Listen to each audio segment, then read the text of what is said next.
Hello everyone. Today this is our session number 51, and in our previous session we learned about the concept of storage classes in C language. And today in this session we are going to learn about the concept of memory allocation in C language. And that memory allocation includes static memory allocation and dynamic memory allocation. So let's proceed. Start करते हैं हम हमारा आज का ये session. क्या इसमें हम देखेंगे क्या क्या स्टैटिक मेमोरी एलोकेशन होता क्या है और डायनेमिक मेमोरी एलोकेशन होता क्या है। ठीक है, तो देखते हैं हम यहाँ पर। Let's proceed. तो जैसा कि आपकी स्क्रीन पर यहाँ पर आपको दिख रहा है, यहाँ पर आपकी स्क्रीन पर दिख रहा है आपको dynamic memory allocation in C language, right. तो अब अगर हम बात करते हैं डायनेमिक मेमोरी एलोकेशन होता क्या है ना। तो डायनेमिक मेमोरी एलोकेशन के भी पहले सबसे पहले तो हम ये समझते हैं कि मेमोरी एलोकेशन क्या होता है, राइट। तो जैसा कि आपकी स्क्रीन पर यहाँ दिख रहा है memory allocation is the process of reserving a partial or complete portion of computer memory for the execution of programs and processes. मतलब क्या, अब क्या बोल सकते हैं यहाँ पर कि memory allocation is the process of, memory allocation क्या है, सिंपली एक ऐसी प्रोसेस है, इस प्रोसेस में होता क्या है, रिजर्विंग अ पार्शियल, है ना, कुछ पार्ट और complete portion of computer memory. Complete portion किसका, कंप्यूटर का, कंप्यूटर की मेमोरी का, for the execution of programs and processes, है ना। Execution of programs and processes के लिए या तो पार्शियल या फिर complete portion of computer memory को क्या करके रखना, रिजर्व करके रखना, क्या कहलाता है आपका, मेमोरी एलोकेशन कहलाता है। वहीं पर अगर हम बात करें तो there are two types of memory allocation and they are static memory allocation and dynamic memory allocation. ठीक है, तो जैसा कि आपकी स्क्रीन पर दिख रहा है, आप इसे एक बार गो थ्रू करिए।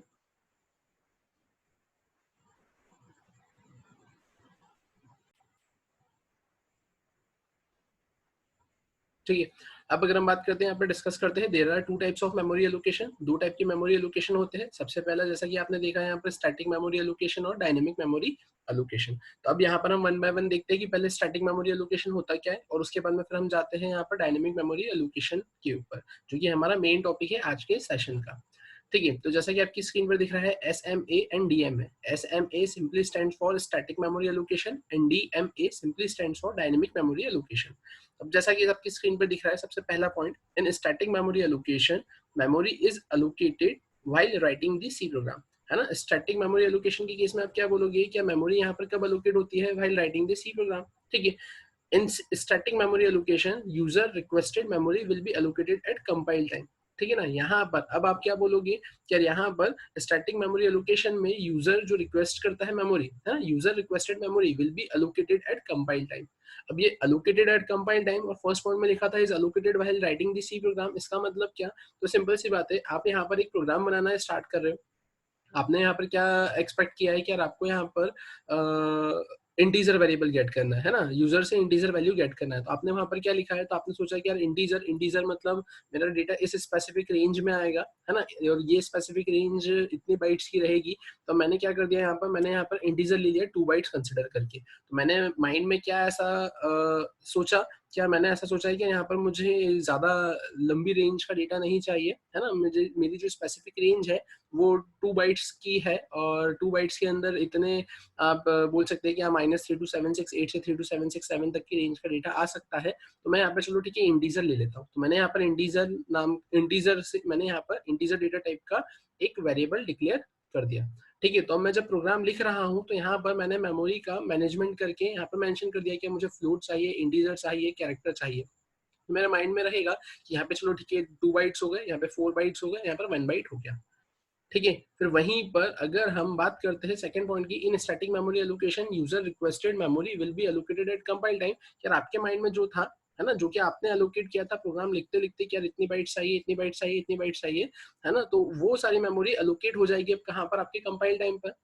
ठीक है, फिर उसी के बाद में अगर अपन बात करते हैं डायनेमिक मेमोरी एलोकेशन की, तो यहाँ पर क्या लिखा हुआ है, in dynamic memory allocation DMA memory is allocated while executing the program, that means at run time. लेकिन डायनेमिक मेमोरी के केस में क्या होता है कि यहाँ पर जो मेमोरी आपको एलोकेट होगी वो कब होगी, व्हाइल एग्जीक्यूटिंग द प्रोग्राम, जब आप आपके प्रोग्राम को एग्जीक्यूट करोगे तब यहाँ पर मेमोरी क्या होगी, एलोकेट होगी। That means at run time, मतलब आप ऐसा बोल सकते हो रन टाइम पर जो मेमोरी एलोकेट होगी वो कहलाएगी डायनेमिक मेमोरी एलोकेशन। और स्टैटिक मेमोरी एलोकेशन मतलब जो स्टैटिकली आपको ऑलरेडी एलोकेट हो चुकी है है ना? अगर मैंने बोला कि यार अगर मैं एरे लेता हूँ, है ना? मैंने बोला कि यार मुझे यहाँ पर 20 बाइट्स का एक एरे चाहिए, है ना? मैंने साइज़ डिफाइन कर दी 20, तो अब वो क्या हो गया? फिक्स हो गया। फिक्स हो गया मतलब 20 मतलब 20 ब्लॉक्स।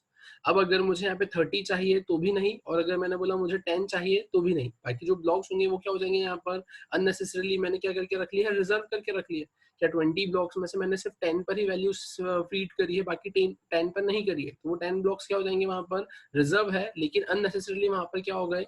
फिक्स हो गए। है ना? वहीं अगर मैंने बोला कि यार मुझे 20 ब्लॉक्स से ज़्यादा मुझे 50 एलिमेंट्स की रिक्वायरमेंट है, तो उस केस में क्या? मैंने तो साइज़ कितनी मेंशन करके रखी है वहाँ पर 20 रख करके रखी है। तो फिर उसके बाद की श्योरिटी नहीं है कि आपको रिजल्ट सही मिले या फिर गलत। तो अब देखते हैं हम यहाँ पर स्टैटिक मतलब क्या? जो फिक्स हो जाए, और डायनामिक मतलब क्या? जो रन टाइम पर, कि अगर आपने ज़्यादा एक्स्ट्रा ब्लॉक्स एलोकेट कर लिए तो उसे फ्री कर सको, और कम ब्लॉक्स लिए हैं तो आप उसे एक्सटेंड कर सको। ठीक है? फिर अब जैसे कि आपकी स्क्रीन पर यहाँ पे दिख रहा है, as you know an array is a collection of fixed number of values. Once the size of an array is declared, you cannot change it. Right? To solve this issue, you can allocate memory manually during runtime. This is known as dynamic memory allocation in C programming. जैसा कि अभी आपने देखा यहाँ पर array के case में।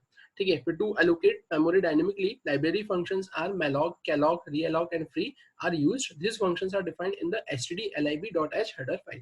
तो आप ऐसा बोलेंगे कि अगर आपको यहाँ पर डायनेमिक मेमोरी एलोकेशन का कोई कंसेप्ट इम्प्लीमेंट करना है, तो उस केस में यहाँ पर आप कुछ लाइब्रेरी फंक्शंस यूज करेंगे, and they are malloc, calloc, realloc and free, and these functions are defined in stdlib.h header file. Right? तो हम यहाँ पर अब डिस्कस करते हैं वन बाय वन कि malloc क्या होता है, calloc क्या होता है, realloc क्या होता है और free क्या होता है। राइट? तो अब जैसा कि आपकी स्क्रीन पर यहाँ पर दिख रहा है, सबसे पहले है malloc। अब ये malloc मतलब क्या? तो malloc मतलब आप सिंपली ऐसा बोलोगे, the name malloc stands for memory allocation. ये जो malloc है ये क्या स्टैंड करता है, मतलब malloc का फुल फॉर्म क्या है? तो the full form of malloc is memory allocation. ठीक है, ये समझ में आ गया। The malloc function reserves a block of memory, है ना, of the specified number of bytes. जो malloc फंक्शन है रिजर्व करता है अ ब्लॉक ऑफ मेमोरी, एक ब्लॉक ऑफ मेमोरी को अलोकेट करके रखता है, रिजर्व करके रखता है, of the specified number of bytes, कि इतने स्पेसिफाइड बाइट्स यहाँ पर आएंगे उस स्पेसिफिक ब्लॉक ऑफ मेमोरी में। And it returns a pointer of void, और ये यहाँ पर एक पॉइंटर रिटर्न करके देता है, और उसका टाइप क्या होता है यहाँ पर? Void, which can be casted into pointers of any form, जिसको हम किसी भी फॉर्म में क्या कर सकते हैं? यहाँ पर कास्ट कर सकते हैं। लाइक इंटीजर में कास्ट करना है तो मैं इंटीजर में कास्ट कर सकता हूँ, फ्लोट में कास्ट करना है मैं फ्लोट में कास्ट कर सकता हूँ। ठीक है? तो malloc does not initialize the memory allocated during execution, it carries garbage value। Simple सी बात है कि यहाँ पर malloc के थ्रू आपने जो डायनेमिक मेमोरी को अलोकेट किया है, स्पेसिफाइड नंबर ऑफ बाइट्स को आपने रिजर्व किया है, उन ब्लॉक्स पर यहाँ पर जो आपका malloc का कंसेप्ट है वो वैल्यूज को इनिशियलाइज नहीं करता है, वो वहां पर गार्बेज वैल्यू भी क्या करता है? सेट कर कर आपको दे देता है। फिर जैसा कि आपको सिंटैक्स दिख रहा है, सिंटैक्स ऑफ malloc, तो पॉइंटर वेरिएबल, कास्ट टाइप, फिर यहाँ पर आपने लगाया है एस्ट्रिक, फिर लिखा है malloc, फिर लिखा है आपने number into size of data type. जैसा कि आपको एग्जांपल दिख रहा है कि malloc फंक्शन है 100 इनटू साइज ऑफ फ्लोट। अब 100 इनटू साइज ऑफ फ्लोट मतलब साइज ऑफ फ्लोट क्या होगा यहाँ पर? 4 बाइट्स, तो 100 इनटू 4 400 बाइट्स। अब यहाँ पर आपने जैसे सेकंड पॉइंट में देखा था कि it returns a pointer of a void, मतलब ये क्या किस टाइप का पॉइंटर रिटर्न करता है? वॉइड टाइप का पॉइंटर रिटर्न करता है। सिंपल सी बात है, अगर ये वॉइड टाइप का पॉइंटर रिटर्न करेगा, है ना, it returns a pointer of void, मतलब वॉइड का ये पॉइंटर रिटर्न करेगा, तो ऑब्वियसली यहाँ पर इसको स्टोर भी किस में करना रहेगा? मुझे पॉइंटर टाइप के वेरिएबल में, है ना। It returns a pointer of type void, ये रिटर्न करेगा पॉइंटर किस टाइप का? वॉइड टाइप का। तो मैंने बोला कि मुझे इसको पॉइंटर वेरिएबल में ही स्टोर करना पड़ेगा, पहला पॉइंट। दूसरा पॉइंट, इसको मैं किसी टाइप में भी कास्ट कर सकता हूँ, तो जैसा कि मुझे दिख रहा है यहाँ पर साइज ऑफ फ्लोट, तो ऑब्वियसली क्या मैं इसको किस में कास्ट करूंगा? फ्लोट में कास्ट कर लूंगा। अब जैसा कि आपने यहाँ पर देखा है, the above statement allocates 400 bytes of memory, है ना, it's because the size of float is 4 byte. अब यहाँ पर क्या हो जाएगा? तो आप ऐसा बोलोगे कि the above statement allocates 400 bytes of memory, it's because the size of float is 4 byte and the pointer PTR holds the address of the first byte in the allocated memory. जो पॉइंटर पीटीआर है वो hold करेगा, क्या hold करेगा? Address किसका? First bite का इन the allocated memory. ठीक है, इन पॉइंट्स को आप गो थ्रू करिए एक बार।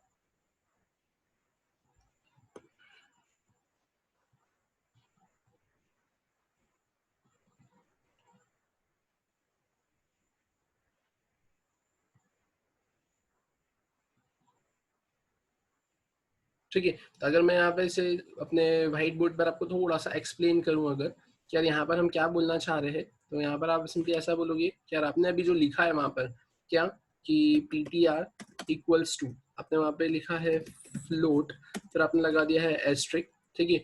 और उसके बाद में मैंने बोला कि अब यहाँ पर क्या आएगा, तो यहाँ पर आपने लिखा है मेलॉक, और मेलॉक के बाद में आपने वहाँ पर क्या लिखा था, वहाँ पर लिखा था 100 मल्टीप्लाई बाय साइज ऑफ, क्या आ जाएगा, तो साइज ऑफ यहाँ पर आपने बोला था size of float, size of float मतलब 4, है ना। तो अब यहाँ पर इस केस में क्या हो जाएगा, 100 इंटू 4 मतलब कितना हो जाएगा यहाँ पर 400। तो अब इसका मतलब क्या, क्या यहाँ पर आप क्या करोगे, है ना, जैसा कि आपने यहाँ पर देखा 100, आपका एन कितना था, 100 था, है ना। तो अब यहाँ पर आप क्या बोलोगे कि यहाँ पर आपने 400, है ना, बाइट्स क्या करी है, अलोकेट करी है। तो ये सिंपल सी बात है ना, आप यहाँ पर बोली क्या रहे हो, आपने यहाँ पर सिंपली ऐसा बोला the above statement allocates 400 bytes of memory. अब 400 बाइट्स ऑफ मेमोरी मतलब क्या, क्या यहाँ पर आपके पास में, है ना, कितने नंबर, कितने ब्लॉक्स है आपके पास में, 100 ब्लॉक्स है, ठीक है ना। और वो कितने कवर अप कर रहे हैं, 400 bytes of memory cover up कर रहे हैं। तो ठीक है, अपन देखते हैं यहाँ पर, तो मैं आ जाता हूँ यहाँ पे अपने व्हाइट बोर्ड पर, और यहाँ पर आप क्या बोलोगे, तो यहाँ पर आप सिंपली ऐसा बोलोगे कि आपने यहाँ पर ऐसे 100 ब्लॉक्स क्या कर लिए, ऐसे अलोकेट करवा लिए, ठीक है। अब ऐसा करते करते आपके कितने ब्लॉक्स अलोकेट हो गए, यहाँ पर ऐसे 100 ब्लॉक्स अलोकेट हुए हैं, ठीक है। अब 100 ब्लॉक्स अलोकेट हुए मतलब क्या, यहाँ पर आप ऐसा बोलोगे सिंपली क्या, ये हो जाएगा आपका फर्स्ट ब्लॉक, ठीक है। फिर अगर अपन बात करें तो आप क्या बोलोगे, यहाँ पर ये फर्स्ट ब्लॉक हुआ, फिर ये क्या हो जाएगा आपका, ये हो जाएगा आपका सेकेंड ब्लॉक, ठीक है ना। फिर आप ऐसा करते करते यहाँ पे आप क्या बोलोगे, यहाँ पर ये आपका रहेगा 100th ब्लॉक, ठीक है। फिर अब आप क्या बोलोगे यहाँ पर, अब एक है कितने का, अब ये फ्लोट टाइप का है, आपका फ्लोट टाइप का है मतलब कैसा है, क्या 400 बाइट्स, 400 बाइट्स मतलब कैसा, क्या सिंपली आप ऐसा बोलोगे कि ये हो गया आपका 4 बाइट का, फिर ये हो गया आपका यहाँ पर रिमेनिंग 4 बाइट का, ठीक है, ये रिमेनिंग हो गया आपका 4 बाइट का। फिर आप ऐसा बोलोगे ये रिमेनिंग हो गया आपके 4 बाइट का। तो अब ऐसा करते करते यहाँ पर अगर आप बोलो तो आपके यहाँ पर कितने हो जाएंगे, 400 बाइट्स हो जाएंगे। अब यहाँ पर अगर आपके 400 पूरे बाइट्स हो गए, है ना, तो अब यहाँ पर ये जो पीटीआर है वो किसको रिप्रेजेंट करेगा, तो पीटीआर यहाँ पर सबसे पहले, ये पीटीआर यहाँ पर किसको रिप्रेजेंट करेगा, तो ये पीटीआर यहाँ पर सबसे पहले वाले ब्लॉक के एड्रेस को रिप्रेजेंट करने का काम करेगा। जैसा कि आपने यहाँ पर देखा है स्क्रीन पर, है ना, यहाँ पर लिखा हुआ है क्या कि simply the pointer ptr holds the address of the first byte in the allocated memory, है ना, the pointer ptr holds the address of the first byte, है ना, in the allocated memory। मतलब ये किसका एड्रेस होल्ड करके रखेगा, यहाँ पर ये जो सबसे पहला, है ना, आपका ब्लॉक रहेगा, इसका इसका एड्रेस यहाँ पर ये पीटीआर क्या करके रखेगा, होल्ड करके रखेगा, ठीक है। तो अपन यहाँ पर आ जाते हैं, है ना, वापस से अपनी स्क्रीन पे। तो मैं यहाँ पर आया, अब यहाँ आने के बाद में मैंने बोला कि चलो ठीक है, इससे अपन प्रोग्राम में इम्प्लीमेंट कर देखते हैं। तो अपन चलते हैं टर्बो C7 पर, जैसा कि आपकी स्क्रीन पर यहाँ पर टर्बो C7 दिख रहा है। अब मैं टर्बो C7 पर आया, मैंने बोला मुझे क्या करना है, मुझे इसे प्रोग्राम में इम्प्लीमेंट करना है। तो सबसे पहले तो अपन यहाँ पर आकर प्रोग्राम की हेडिंग मेंशन कर देते हैं। प्रोग्राम की हेडिंग क्या है, मैंने यहाँ पे मेंशन कर दिया है program showing the concept of malloc, right. मैंने ऐसा लिख दिया, मैंने बोला अब करना है क्या है मुझे। तो सबसे पहले अपन यहाँ पर आए, यहाँ आने के बाद में मैंने यहाँ पर मेंशन कर दिया इंट, मैंने यहाँ पर एक पॉइंटर वेरिएबल बना दिया ptr, ठीक है। फिर मैंने यहाँ पे लिख दिया है n के बाद में मैंने मेंशन कर दिया i, और i के बाद में मैंने यहाँ पर मेंशन कर दिया है कितना, सम। अपन कुछ टास्क परफॉर्म कर लेंगे यहाँ पर, है ना, तो इसलिए मैंने सम इक्वल टू 0 लिख दिया। अब मैंने बोला अब मैं करूंगा क्या, तो सबसे पहले तो अपन नंबर ऑफ एलिमेंट्स ले लेते कि कितने नंबर ऑफ एलिमेंट्स आपको चाहिए, है ना, जिनके लिए आपको यहाँ पर ब्लॉक्स एलोकेट करना है। मैंने यहाँ पर मेंशन कर दिया प्रिंट एफ, ठीक है। अब यहाँ पर देखना, एक चीज नोटिस करना, क्या जैसा कि आपने यहाँ पर पढ़ा है ना, जैसा कि आपने यहाँ पर पढ़ा है क्या कि यार the malloc function reserves a block of memory, है ना, of the specified number of bytes. तो यहाँ पर एक block specified number of bytes का, तो यहाँ पर आप ऐसा बोलोगे कि यार ये पूरा क्या है आपका, ये फर्स्ट ब्लॉक, ये सेकंड ब्लॉक, ये 100 ब्लॉक, तो ये पूरा, है ना, ये जो आपने बोला है यहाँ पे फर्स्ट ब्लॉक है, ये सेकंड ब्लॉक है, ऐसा 100 ब्लॉक है। अब यहाँ पर इसे आप थोड़ा सा अगर स्पेसिफाई करना चाहे तो आप ऐसा भी बोल सकते हैं, अगर आप इसे थोड़ा सा स्पेसिफाई करना चाहे तो आप इसे ऐसा भी बोल सकते हैं कि यहाँ पर अगर हम इसे फर्स्ट ब्लॉक सेकंड ब्लॉक ना बोलते हुए हम इसे ऐसा बोल सकते हैं यहाँ पर, क्योंकि हमने यहाँ पर बोला क्या है, ब्लॉक को तो हम मतलब किससे रिप्रेजेंट कर रहे हैं, है ना। अगर मैं बात करूँ कि ब्लॉक को मैं कैसे रिप्रेजेंट कर रहा हूँ, तो ठीक है, आपको यहाँ पे कंफ्यूजन होगा कि अगर मैंने यहाँ पे ब्लॉक मेंशन किया है, मैं ब्लॉक यहाँ पे सिंपली इस वे में मेंशन कर रहा हूँ कि जैसा आप जितने नंबर ऑफ एलिमेंट्स लेंगे, तो यहाँ पर आएगा सबसे पहले फर्स्ट एलिमेंट, है ना, वो थोड़ा सा सुटेबल रहेगा, जिससे आपको थोड़ा सा क्लियर होगा कि यहाँ पर क्या आ जाएगा फर्स्ट ब्लॉक में, यहाँ पर आएगा फर्स्ट एलिमेंट, आप ऐसा कुछ बोल सकते हैं, ये थोड़ा सा क्लियर रहेगा, है ना, थोड़ी सी बेटर अंडरस्टैंडिंग के लिए, क्योंकि आप यहाँ पे यूजर से क्या गेट कर रहे हैं, नंबर ऑफ एलिमेंट्स। तो यहाँ पर क्या आ जाएगा, फर्स्ट एलिमेंट, फिर यहाँ पर आ जाएगा आपके पास में सेकेंड एलिमेंट। ठीक है, अब ऐसा करते करते आपने यहाँ पर क्या बोल दिया है, यहाँ पर आपने बोल दिया है कि यार आपके पास में आ जाएगा 100 एलिमेंट, राइट। तो ये थोड़ा सा क्लियर रहेगा बेटर अंडरस्टैंडिंग के लिए, है ना। ब्लॉक में यहाँ पर ये बोलना चाह रहा था कि यार सिंपली ये 1 ब्लॉक, 2 ब्लॉक, 3 ब्लॉक, 4 ब्लॉक, है ना, और फिर मैं बताने वाला था कि यार वो पूरा जो आउटर जो एक पूरा ब्लॉक रहेगा वो रहेगा, बट यहाँ पर आपको कंफ्यूजन हो सकता है, इसलिए मैंने यहाँ पर सिंपली मेंशन कर दिया है फर्स्ट एलिमेंट, सेकंड एलिमेंट से लेकर 100th एलिमेंट, और यहाँ पर ये एलिमेंट्स है ना। और अब ये जो एलिमेंट्स है ये किसके अंदर आ रहा है, ये पूरा एक ब्लॉक के अंदर आ रहा है। ये किसके अंदर आ रहा है, ये पूरा एक ब्लॉक के अंदर आ रहा है। और अब अगर मैं बात करूं कि वो एक ब्लॉक कौन सा है जिसके अंदर ये सारी चीजें आ रही है, तो अब यहाँ पर आप बनाओगे ऐसा, यहाँ पर आप ऐसा बनाओगे, ये ऐसा, है ना, कि ये पूरा क्या हो जाएगा, ये पूरा कंसिडर होगा एक ब्लॉक, है ना, ये पूरा कंसिडर होगा आपका सिंपली एक ब्लॉक, और ये पूरा एक ब्लॉक कंसिडर होगा, और इसके बाद में first element, second element, third element, ऐसे 100 एलिमेंट्स इसके अंदर आपने इंसर्ट करवा दिए हैं। ठीक है, तो अब थोड़ा सा मैंने ऐसा थोड़ा सा क्लियर कर दिया आपको कि आपको कंफ्यूजन ना हो, इसलिए मैंने वहां पे 1 ब्लॉक, 2 ब्लॉक, 3 ब्लॉक, 4 ब्लॉक ऐसे हटाकर मैंने बोल दिया है कि ये पूरा क्या कंसिडर होगा आपका एक ब्लॉक, है ना, ये पूरा क्या कंसिडर होगा आपका यहाँ पर एक ब्लॉक सिंपली। ठीक है, और यहाँ पे से थोड़ा सा प्रॉपर करते। ठीक, मैंने क्या बोल दिया यहाँ पर, ये पूरा क्या कंसिडर होगा, तो ये जो ये दे के रखा हुआ है, तो इस केस में हम बोल सकते हैं कि ये क्या कंसिडर होगा, ये मेरा पूरा एक ब्लॉक कंसिडर होगा, है ना, इसको आप बोलोगे यहाँ पर ब्लॉक। तो ये हो जाएगा आपका पूरा ब्लॉक, और ये पूरे ब्लॉक के अंदर आपने इतने एलिमेंट्स यहाँ पे सेट कर दिए। ठीक है, चलते हैं अपन यहाँ पर, फिर अब वापस आ जाते हैं अपने प्रोग्राम पे। तो मैंने बोला कि यार यहाँ पर मुझे करना क्या है, तो मैंने यहाँ पे सिंपली मेंशन कर दिया क्या, तो अब यहाँ पर अगर अपन मेंशन कर दे, है ना, तो मैंने यहाँ पर सिंपली लिख दिया enter number of elements, enter number of elements. ठीक है, अब अगर अपन बात करें कि यार अब क्या होगा यहाँ पर, तो एंटर नंबर ऑफ एलिमेंट्स के बाद में मैंने यहाँ पे सिंपली मेंशन कर दिया है स्कैनफ। स्कैनफ में मैंने यहाँ पर क्या मेंशन कर दिया, तो स्कैनफ में मैंने यहाँ पे मेंशन कर दिया %d, और %d के बाद में मैंने यहाँ पे क्या कर दिया, तो मैंने कर दिया m%n। ठीक है, ये मैंने ऐसा मेंशन कर दिया। ऐसा मेंशन करने के बाद में अब मैं करूंगा क्या, तो अब यहाँ पर अपन सिंपली ऐसा लिखते हैं। अब आपको क्या करना रहेगा, तो अब आपको यहाँ पर मैलॉक डिफाइन करना रहेगा। आपने सिंपली ऐसा लिखा मैलॉक, मैलॉक के बाद में आप क्या करोगे, तो आपने सिंपली लिखा है एन, एन क्या रिप्रेजेंट कर रहा है, एलिमेंट्स। ये एलिमेंट्स के बाद में आप क्या लिखोगे यहाँ पर, साइज ऑफ, और साइज ऑफ के बाद आपने यहाँ पे क्या लिख लिया, तो आपने सिंपली यहाँ पे मेंशन कर दिया है इंट। अब अगर आपने यहाँ पर इंट मेंशन कर दिया, तो ये रिटर्न करके देगा आपको पॉइंटर ऑफ टाइप वॉइड, तो इसको आप कास्ट कर लोगे, तो आपने यहाँ पर इसको कर दिया इंट एस्ट्रिक, और उसके बाद में यहाँ पर आप इसको किस में स्टोर कर लोगे, तो पीटीआर में आप इसको स्टोर कर लोगे। ठीक है, मैंने ऐसा कुछ मेंशन कर दिया। अब इसके बाद में अपन करेंगे क्या, तो अब इसके बाद में यहाँ पर ये जो मैंने मेमोरी को अलोकेट करवाया है ना, अब इसके बाद में मैं एलिमेंट्स गेट करूंगा, और एलिमेंट्स गेट करने के बाद में वो एलिमेंट्स जाएंगे कहाँ पर, तो ये जो पीटीआर में बेस एड्रेस है वहां से वो वैल्यूज सेट होना स्टार्ट हो जाएगी। तो मैंने यहाँ पे मेंशन कर दिया प्रिंट एफ, और प्रिंट एफ में मैंने यहाँ पे क्या लिख दिया, मैंने लिख दिया एंटर एलिमेंट्स। ठीक है, आपने ऐसा कुछ करा। ऐसा करने के बाद आप सिंपली लगा दोगे यहाँ पर फॉर लूप। फॉर लूप में आपने लिखा आई इक्वल टू 0 से आई इज लेस देन, कहाँ तक जाएंगे अपन, तब यहाँ पर अपन जितना भी हमने एन लिखा है हम वहां तक जाएंगे। अब यहाँ पे 0 से लिखने की जरूरत नहीं है, 1 से लिखो, क्योंकि एरे वगैरह तो कुछ है नहीं। तो मैंने यहाँ पर आई इक्वल टू 1 से लेस देन इक्वल टू क्या कर दिया है एन, और हर बार मैंने क्या कर दिया है आई को प्लस प्लस।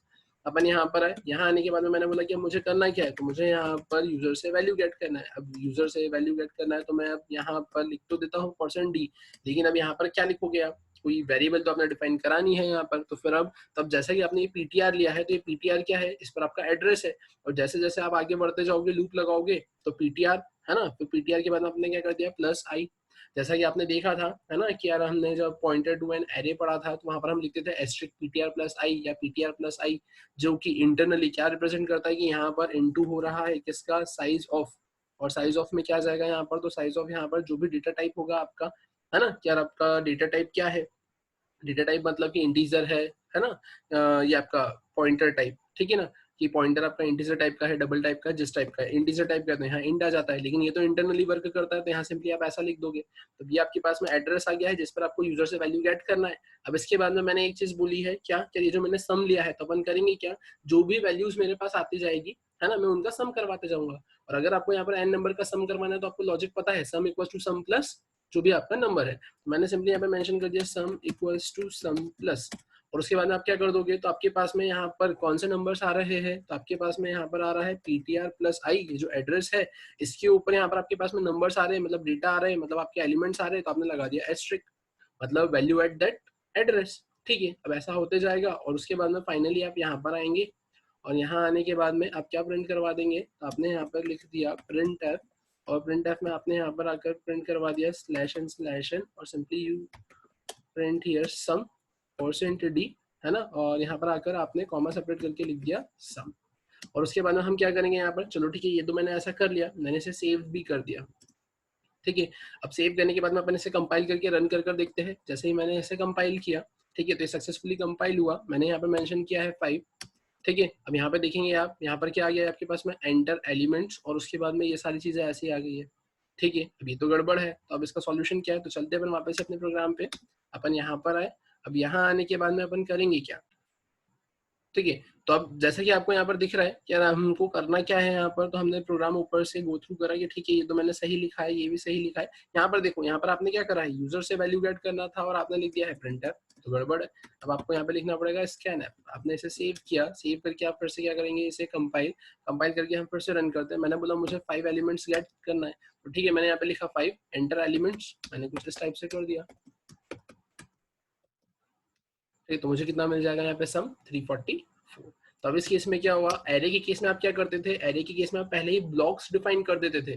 ठीक है, और फिर उसके बाद में आप अगर 2 एलिमेंट्स 3 एलिमेंट्स 5 एलिमेंट्स लेते थे तो रिमेनिंग ब्लॉक आपके वेस्ट हो जाते थे। लेकिन अब इस केस में क्या हो रहा है, आपको अगर 10 एलिमेंट्स चाहिए तो सिर्फ 10 ब्लॉक्स ही लग रहे, 20 चाहिए तो 20 ही, 30 चाहिए तो 30 ही एलिमेंट्स यहाँ पर आप ले रहे हो। ये जो जितने भी एलिमेंट्स है ये किसके अंदर आ रहे हैं, आपके एक ही ब्लॉक के अंदर आ रहे हैं। और वो ब्लॉक जैसा कि आपने यहाँ पर देखा है ना, जैसा कि यहाँ पर आपने देखा है, यहाँ पे देख के रखा हुआ है,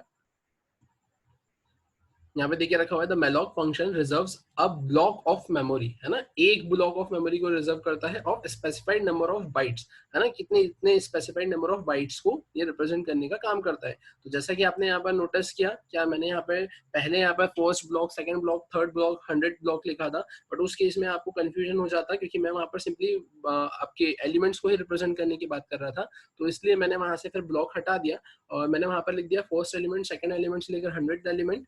और उसके बाद में यहाँ पर आप बोलेंगे कि ये पूरा एक ब्लॉक है और ये पूरा जो ब्लॉक है ये कितने बाइट्स का है आपका, तो ये पूरा ब्लॉक आपका 400 बाइट्स का होगा। लेकिन अब यहाँ पर आप क्या बोलोगे, ये सिंपल सा एग्जांपल था आपका, ये सिंपली एग्जांपल है किस केस में, आपके फ्लोट के केस में। ये किस केस में एग्जांपल है आपका, सिंपली फ्लोट के केस में, और यहाँ पर जो आपने ये ऐसा लिखा हुआ है उस केस में। ठीक है, तो यहाँ पर ये ऐसा कुछ हो रहा है। तो आपने यहाँ पर 100 एलिमेंट्स डिफाइन करें और टोटल वो ब्लॉक की साइज कितनी है, 400 बाइट्स है। तो यहाँ पर आप देखेंगे, यहाँ पर फर्स्ट एलिमेंट, सेकंड एलिमेंट से 100 एलिमेंट तक आएगा और ये पूरा एक ब्लॉक रहेगा। और जो पीटीआर रहेगा वो फर्स्ट एलिमेंट के एड्रेस को रिप्रेजेंट करने का काम करेगा। ठीक है, अब अगर हम बात करते हैं, चलो ठीक है, ये तो मैंने ऐसा कर लिया, लेकिन अब इसके बाद में जैसा कि आपकी स्क्रीन पर यहाँ पर आपको दिख रहा है, ये तो आपने मैलॉक के बारे में बताया। अब मैलॉक के बाद में अगर मैं बोलूँ क्या मैंने ये जो ब्लॉक डिफाइन किया है, अगर मुझे इसकी मेमोरी को फ्री करना है तो अपन डायरेक्टली रिडायरेक्ट हो जाते हैं यहाँ पर सबसे पहले किस पे, फ्री पर। तो जैसा कि आपकी स्क्रीन पर यहाँ पर दिख रहा है आपको free.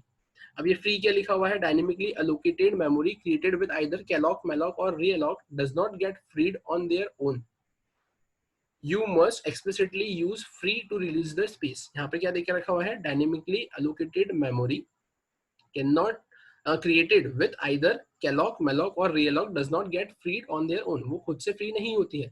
You must explicitly use free to release the space। आपको यहाँ पर explicitly free का यूज करना पड़ता है। तो उसके लिए आपको क्या लिखा हुआ है यहाँ पर, free ptr variable this statement frees the space allocated in the memory pointed by the ptr।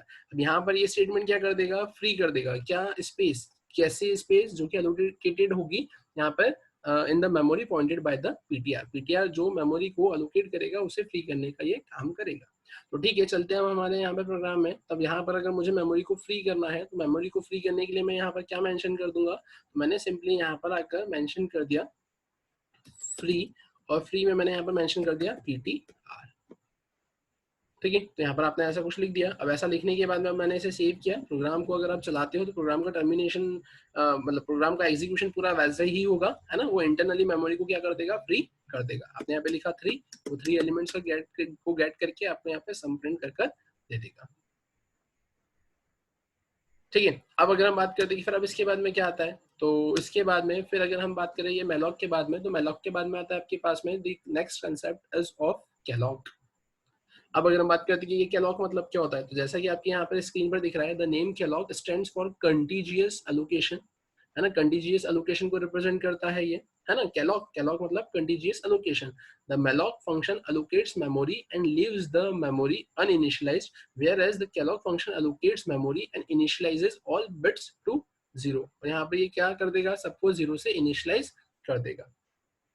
ठीक है। अब यहाँ पर अगर ये सबको जीरो से इनिशियलाइज करेगा, तो फिर अब उस केस में आप क्या बोलोगे, तब ठीक है, देखते हैं यहाँ पर, जैसा कि आपकी स्क्रीन पर यहाँ पर दिख रहा है कि सिंटैक्स ऑफ कैलॉग। अब सिंटैक्स ऑफ कैलॉग में यहाँ पर क्या देके रखा हुआ है, cast type asterisk calloc and comma size of data type, है ना। और उसके बाद में यहाँ पर क्या सिंपल सी बात है, आप यहाँ पर भी ऐसे ही बोलोगे कि जो कैलॉग रहेगा वो क्या रिटर्न करेगा आपको, पॉइंटर ऑफ टाइप वॉइड, तो उसको भी आपको यहाँ पर क्या करना रहेगा, कास्ट करना रहेगा।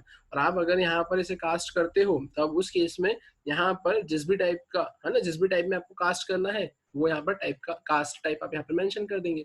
जैसा कि आपको एग्जांपल दिख रहा है यहाँ पर कि ptr equals to float asterisk calloc 25 comma size of float. So the above statement allocates continuous space in memory for 25 elements of type float। तो यहाँ पर क्या होंगे, अब एक चीज और याद रखना, जो malloc था वो एक ब्लॉक अलोकेट कर रहा था, लेकिन यहाँ पर ये जो calloc रहेगा ये क्या करेगा, तो यहाँ पर ये जो calloc है ये 25 एलिमेंट्स, है ना, वो क्या करेगा, सेम साइज के। जैसे फ्लोट है तो फ्लोट मतलब 4 बाइट्स का होता है, तो ऐसे यहाँ पे क्या कर देगा ये, तो यहाँ पे the above statement allocates contiguous space in memory for 25 elements of the type float.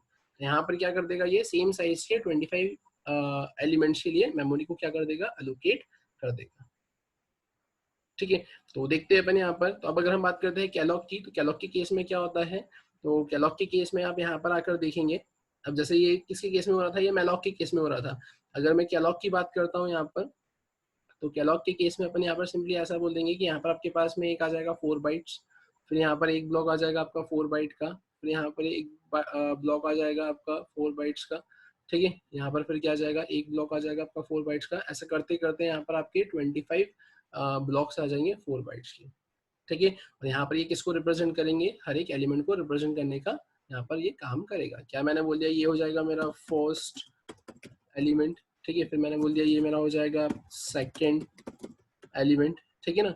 ये ऐसा करते करते आप क्या बोलेंगे, यहाँ पर ऐसा कोई आपका टास्क स्पेसिफाई होते जाएगा। ठीक है। तो अब अगर यहाँ पर अपन बात करें और यहाँ पर ऐसा करते करते आपके कितने ब्लॉक्स लोकेट होंगे, ऐसे 25 आपने यहाँ पे ब्लॉक्स लोकेट कर दिए, किसके लिए, 25 एलिमेंट्स के लिए। ठीक है। तो अब चलते हैं अपन यहाँ पर, देखते हैं अपन इसके प्रोग्राम को। तो मैं यहाँ पर आ जाता हूँ टर्बो C7 पर। अब यहाँ पर आए, हमने यहाँ पर क्या करा, इसे सेव एज कर लिया। ठीक है। सेव एज करने के लिए मैं यहाँ पर क्या करूँगा, तो सेव एज करने के लिए मैंने यहाँ पर सिंपली कर दिया CUniPro। ठीक है। यहाँ आकर हम मेंशन कर देते हैं प्रॉग, और प्रॉग में मैंने यहाँ पे क्या कर दिया, मैंने कर दिया 148। राइट।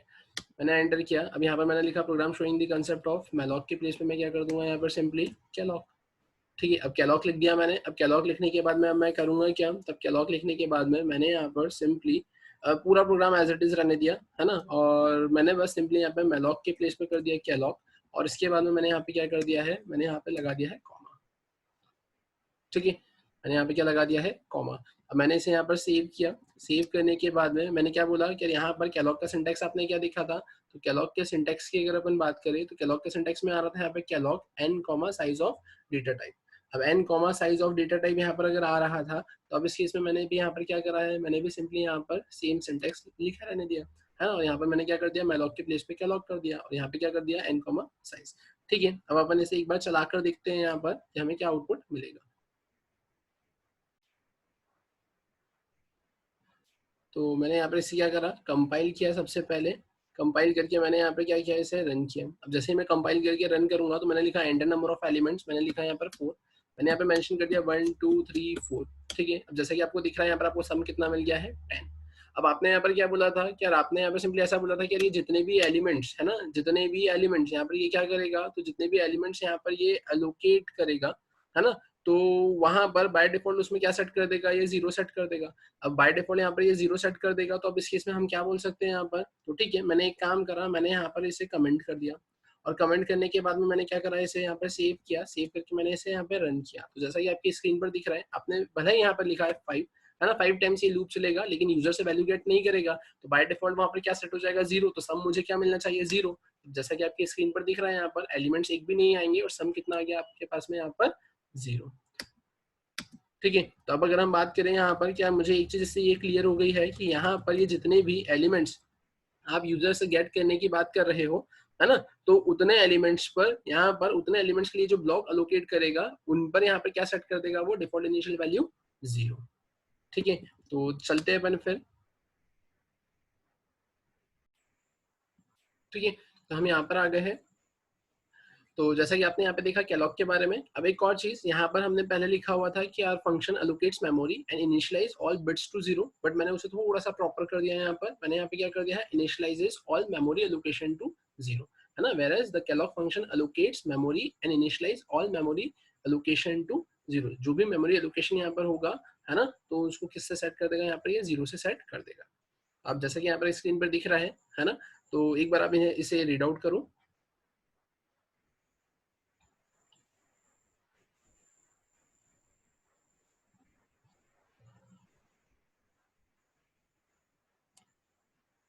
ठीक है, फिर अब इसके बाद में आता है आपके पास में नेक्स्ट टाइप। और नेक्स्ट टाइप की अगर अपन बात करें तो यहाँ पर फिर आता है आपके पास में जो नेक्स्ट फंक्शन है, हमने देख लिया मेलॉग, फिर हमने देख लिया है कैलॉग, और उसके बाद में फिर अब हमें देखना है यहाँ पर रियलॉग।